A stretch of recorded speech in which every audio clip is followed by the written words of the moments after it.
you're leaving money on the table. You know how I know that? Because your sales pipeline is terrible. Most of you don't understand that your sales pipeline really is the money printer for your business. If you know your numbers and you know the stage in the buying process that your clients are in, that's when your revenue becomes predictable. And when things are predictable, you make better decisions. When you make better decisions, you make more profits. And that's what we're all about, turning your pipeline into profits. Hey, it's Chase here with Top Dog Digital. We've helped hundreds of business owners generate millions of revenue with the exact strategies that we're going to share with you in this video. Today, we're talking about your sales pipeline, helping you transform your sales process into a system rather than just throwing darts in the dark and hoping that it works. So you'll definitely want to stick around for the rest of this video. So let's get to it. You need to understand where your clients are in the sales process within your sales pipeline. First of which is what we call awareness stage. Do they even know that you exist? The goal of awareness is to gain visibility and authority with your target audience. There's 4 major ways to do this. Online organic, think about social media,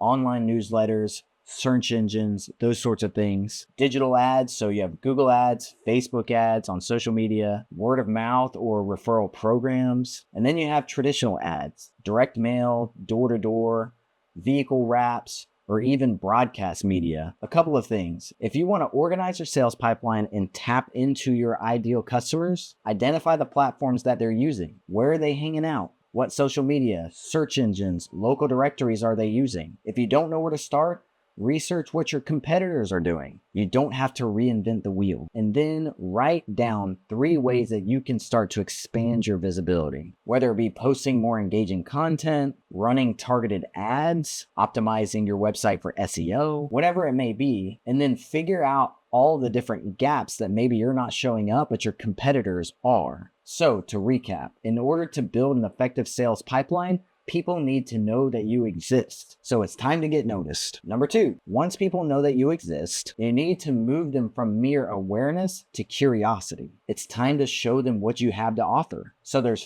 4 major ways that you can build interest with your ideal customers once they know that you exist. You'll want to show them a portfolio, projects, photos, before and after, all of those different things. Paint the picture for them that if they work with you, this is the result that they're going to get. Next is lead magnets.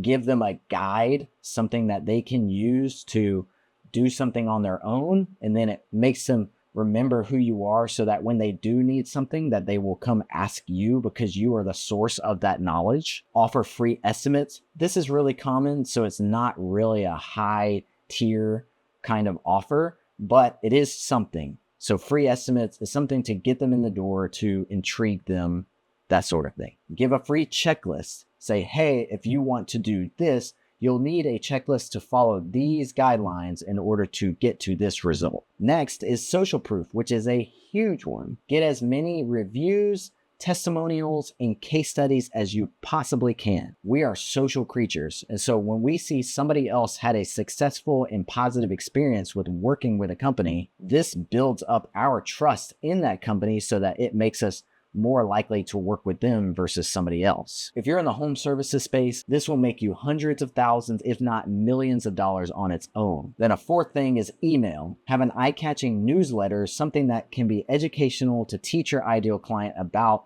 XYZ in your industry so that you become the thought leader. And a big one is holiday offers. So a lot of our clients do specialized holiday offers where they offer specific kinds of discounts or specials based upon what season that it is. This works exceedingly well to catch people's interest. So to sum this up, once they go from awareness to interest, you need to show them why they need to be interested in what you have to offer. Once you have someone's attention, you need to keep it by showing them why they should even care about what you have to offer. So create and share content that educates, that entertains, and ultimately solves a problem that your ideal client has, so that they begin to trust you. So here's a couple things that you can do now. Brainstorm 3 pain points that your ideal client has and how your service can solve it. Then write down 2 ideas that you can provide free resources that can educate your ideal clients through videos, blogs, or guides. And then another thing that you can do is audit your online presence. Does your content even speak to your audience's concerns or needs? All right, number 3,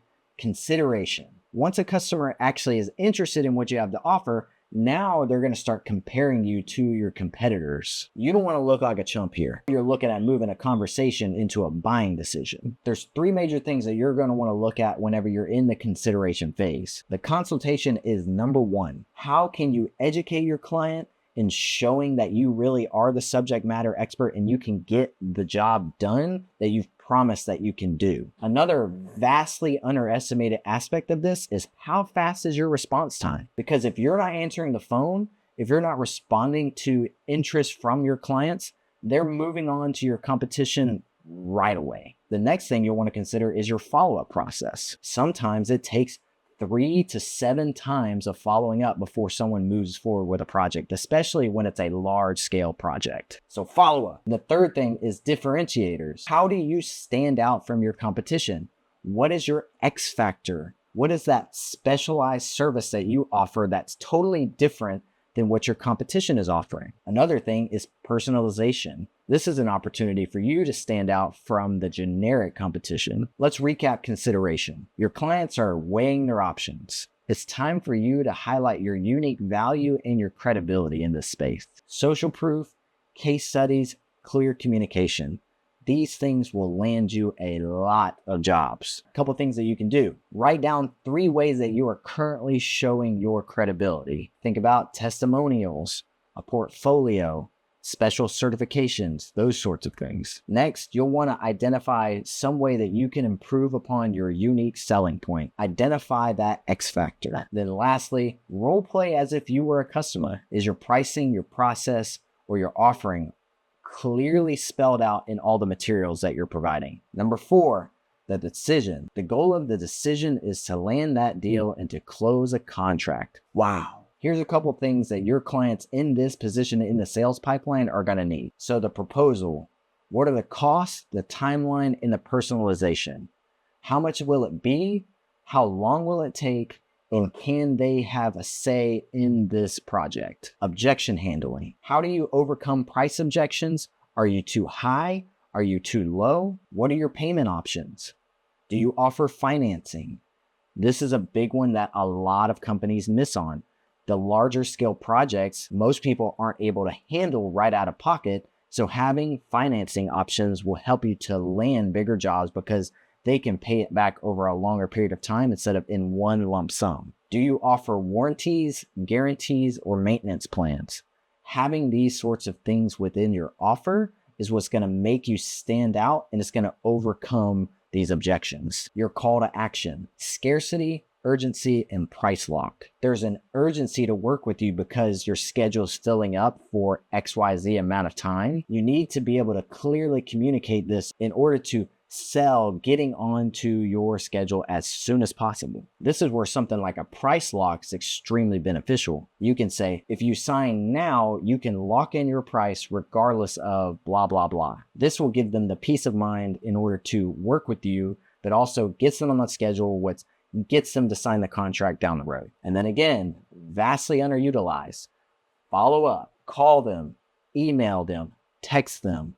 Do it once a week until they tell you to buzz off. You're in the business of making money, aren't you? So act like it. So your prospects that are in the decision-making stage are choosing to hire you or somebody else, but they're ready to make a decision. So here's a couple things that you can do. Review your call to action. Is it clear and compelling? Does it actually make somebody want to move forward? If not, you might want to look at that. Identify the friction points. Can your onboarding or your quoting process be streamlined? Is there some kind of snag there that's preventing them from moving forward? Write down your 3 biggest objections. Figure out how you can overcome those objections proactively before you even have the conversation. Number 5, the post-purchase. Congratulations, they bought from you.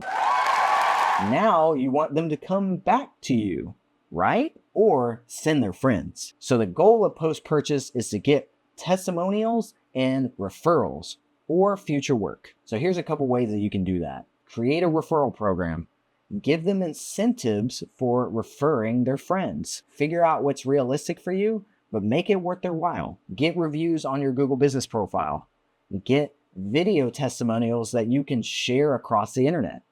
These things are valuable, valuable, valuable. Dare I say, valuable. Follow-up is, again, vastly underrated. If you want to sell your service again to a happy customer, send them an email quarterly. Send them a text on holidays. If they were happy working with you before, they'll be happy to work with you again once they have a need. If you have a better way of handling your sales pipeline, drop a comment below and let me know your process. But let's get back to it. So, post-purchase, your work does not end after a sale. This is the place where you can really stand out from your competition. When you have exceptional service, you can turn them into lifelong customers. So here's a couple things that you can do. List 2 ways that you currently follow up with clients. Do you write thank you notes? Do you do surveys? Whatever it may be. Figure out 1 new way that you can stay in touch with your client after the project. And then if you're struggling with getting reviews, figure out 1 new way that you can get reviews but without being pushy. So let's recap.